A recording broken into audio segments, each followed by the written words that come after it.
ഷിരൂരിൽ കാണാതായ അർജുന്റെ കുടുംബത്തിന് നേരെയുള്ള സൈബർ ആക്രമണത്തിൽ Kozhikode city police case register ചെയ്തു. അർജുന്റെ മാതൃ സഹോദരിയുടെ പരാതിയിലാണ് നടപടി. ദീപക് ധർമ്മടൻ ചേരുന്നുണ്ട് കോഴിക്കോട് നിന്ന് വിശദാംശങ്ങളുമായി. ദീപക്, അങ്ങേയറ്റം മനസ്സുകൊണ്ടു നിന്ന സമയത്ത് അവർ പറഞ്ഞ വാക്കുകൾ, അതിനിടയിൽ ശബ്ദം കൂട്ടിച്ചേർത്ത് മറ്റ് ശബ്ദങ്ങൾ ചേർത്ത് അങ്ങനെ നിഷ്ഠൂരമായ രീതിയിലൊരു സൈബർ ആക്രമണം.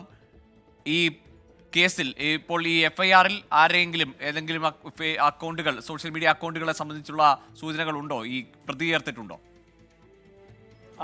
ഗോകുൽ, അതീവ നിഷ്ഠൂരമായ ഒരു സൈബർ ആക്രമണമായിരുന്നു അർജുൻ്റെ കുടുംബം ഏറ്റുവാങ്ങേണ്ടി വന്നത്. അതായത് സ്വന്തം മകനെ, സ്വന്തം ഭർത്താവിനെ, സ്വന്തം സഹോദരനെ ദിവസങ്ങളായി കാണാതെ നൊന്തു പ്രാർത്ഥനയോടെ കഴിയുന്ന ഒരു കുടുംബം.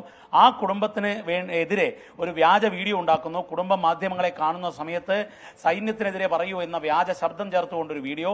ആ വീഡിയോ വ്യാപകമായി പ്രചരിപ്പിക്കപ്പെടുന്നു വാട്സപ്പ് ഗ്രൂപ്പുകളിൽ, അതുപോലെ ചില ഓൺലൈൻ മാധ്യമങ്ങളിൽ. അതിനെതിരെയാണ് ഈ അർജുൻ്റെ അമ്മയുടെ സഹോദരി ഹേമമാലിനിയാണ് പരാതി നൽകിയത്. ഹേമമാലിനി KCയുടെ പരാതിയിലാണ് കോഴിക്കോട് സിറ്റി സൈബർ സ്റ്റേഷനിലാണ് ക്രൈം രജിസ്റ്റർ ചെയ്ത് FIR ഇട്ടിരിക്കുന്നത്. BNS, അതായത് പുതിയ ഭാരതീയ ന്യായ സംഹിതയിലെ വകുപ്പുകൾ 192, 336A, 79 ഈ വകുപ്പുകൾ പ്രകാരമാണ് കേസെടുത്തിരിക്കുന്നത്. ഇതിനൊപ്പം തന്നെ കേരള പോലീസ് ആക്ട് 2011 120O വകുപ്പും ചേർത്തിരിക്കുന്നു. അതായത് കൃത്യമായി കർശനമായ നടപടിയിലേക്ക് പോലീസ് കടക്കുന്നു. കഴിഞ്ഞ ദിവസം ആ കുടുംബത്തെ സന്ദർശിച്ചപ്പോൾ കുടുംബം മന്ത്രി മുഹമ്മദ് റിയാസിനോട് പരാതി പറഞ്ഞിരുന്നു. അതേ തുടർന്ന് മന്ത്രി മുഹമ്മദ് റിയാസ് പോലീസ് തലത്തിൽ ഇടപെട്ടു എന്നുള്ളതാണ് നമുക്ക് ലഭിക്കുന്ന വിവരം.